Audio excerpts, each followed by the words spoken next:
Hi, I'm Isaiah Henderson. I'm on the men's golf team here at SFA. I'm going to be reading Chapter 9 to y'all.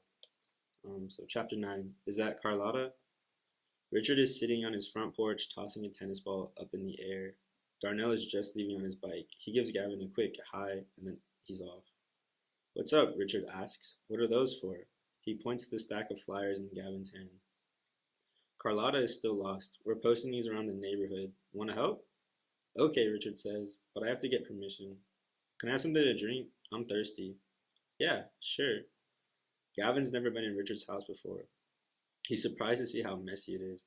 Maybe it's because there are a lot of boys in Richard's family. There's Richard, Darnell in fifth grade, Jamal in seventh, and Roland in the ninth grade. Dishes are piled in the sink. There are soccer jerseys draped over the kitchen chairs. A basketball sits in the corner. Cereal boxes are left out in the middle of the table. Gavin thinks of the things his mother would say if she walked into their kitchen and it looked like that. He can just hear the shock in her voice, all the fussing she'd do. Richard finds a clean glass and fills it with water. Gavin gulps it down gratefully while Richard goes off to ask permission to help with the flyers. Once they're back outside on the porch, Richard says, "Wait here. I'm going to get my scooter back from out back." "I don't have my scooter," Gavin says. "I'll get my skateboard. You can use that." Gavin sits down on the top step to wait. He looks up the street in one direction and then the other. Way down at the end of the block, on the other side of the street, he sees two girls from his class. The mean girl, Deja, and that other girl. He forgets her name. They're walking. They're each walking a dog. It's funny, but one of the dogs looks a little bit like Carlotta. It has almost the same color fur, but maybe darker, he thinks. Deja is the walking other dog. It has a small, thin body and long legs, and a pointy face. He watches for a bit and then turns his attention to the guy across the street washing his car. It's a black car, with shiny pipes coming out of the back and some spooky looking hubcaps. Gavin decides he's going to get a car like that when he gets to be that guy's age. He looks at the street again. The girls with the dog that looks like Carlotta have gotten closer. Gavin stands up and shields his eyes. "Wait a minute." As Deja and her friend approach, he sees one of the little dogs pull up the leash just like Carlotta used to. Then the dog stops to sniff the grass. The nicer girl, Nikki, he now remembers, has to tug her along, the same he used to have to do with Carlotta. Slowly it begins to dawn on Gavin. That little dog is Carlotta. What are they doing with her? At that moment, Richard comes around the side of the house on his scooter with his skateboard under his arm. "That's Carlotta," Gavin exclaims to him. "What?" Richard asks. He looks confused. "Those girls have Aunt Myrtle's dog. That's Carlotta." He points down the block at Deja and Nikki. "How come they've got your aunt's dog?" Richard asks. "I don't know," Gavin says. He runs to the curb, looks both ways, then crosses the street to meet the girls. Carlotta seems just as happy prancing along or stopping in her tracks to sniff at the grass as she was when Gavin walked her. He can't believe it. He hurries to them, and the bossy one, Deja, frowns in recognition. What did he ever do to her? She takes the leash out of Nikki's hands and pulls Carlotta to her as Gavin approaches. "Where'd you get that dog?" he says when he's close enough to be heard. "Why?" Deja asks. "Because that's not your dog," he points at Carlotta. "How do you know?" the nicer girl asks in a quiet voice. "That's my dog. She got out of our yard yesterday, and we've been looking all over for her." He looks down at Carlotta, who still seems to be perfectly pleased to be in the possession of people who are complete strangers. He finds himself annoyed. It's as if she's some kind of traitor. The other dog is trying to pull Deja toward a candy wrapper on the grass. "How do we know that's true?" Deja asks. Richard had crossed the street and joined the group. Now he adds, "That is his aunt's dog. He's been walking that dog after school every day this week." "Well, then how come she's acting like you're a stranger?" Deja asks. Gavin looks down at Carlotta. "Carlotta," he says. The dog pays him no mind. She's back to sniffing at the grass. "Carlotta," he says again. "See?" Deja says. "She doesn't even know you."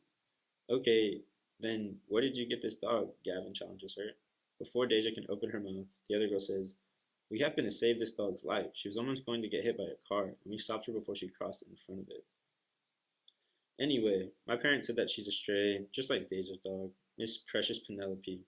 She didn't even have a collar, and they said I could keep her if no one claimed her. And we're going to take her to the vet for her shots and stuff. Nikki, you don't have to tell him all that."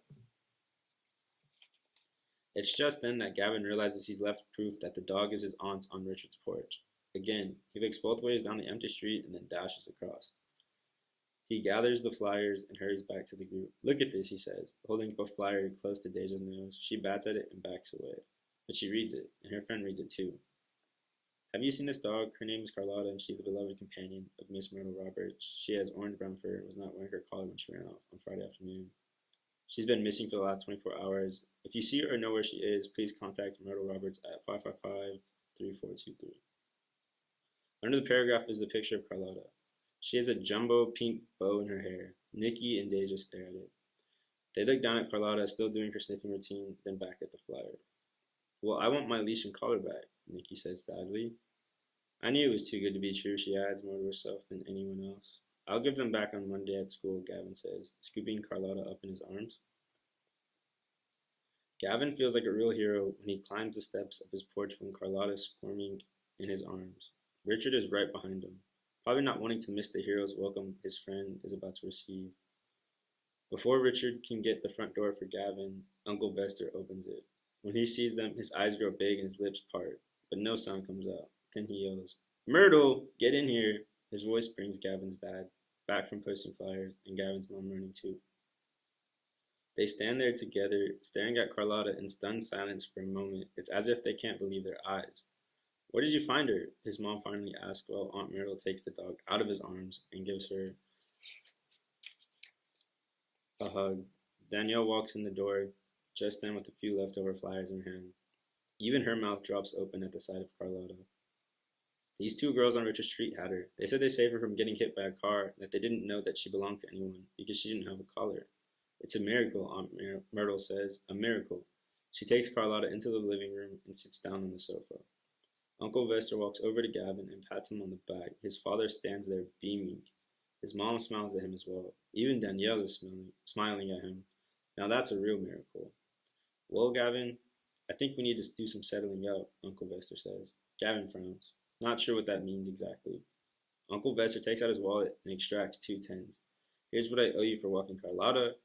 He stands over one of the 10s, and this is what I owe you for finding Carlotta. He replaces the other 10 in Gavin's hand. Gavin stares at the richness in his possession and whispers, Thank you. Wow, Richard says appreciatively. But before Gavin can savor his wealth, Danielle marches over and plucks one of the 10s out of his hand. Thanks. This belongs to me, she says, and struts off to her room. Gavin doesn't mind. He's now finally free of his debt to his sister, Miss Danielle, Miss Know-It-All, Miss Just-Made Teenager status. Oh, how good it feels. Plus, he's got his own 10. This has been a great Saturday morning. Later, as he and Richard are gliding on their skateboard and scooter to Miller's Park, after all the goodbyes have been said to Aunt Myrtle and Uncle Vester, and of course, dear Carlotta, and the real choo-choo has been landed over. Aunt Myrtle didn't even notice the difference. Gavin feels a strange little twinge, an odd feeling that he might, maybe, perhaps, no it couldn't be, and yet somehow he thinks he possibly could, miss Carlotta. And that would make 3 miracles in one day, Gavin thinks and smiles to himself. Then he pumps his foot against the concrete and sails past Richard toward the park. Richard can't wait to show off his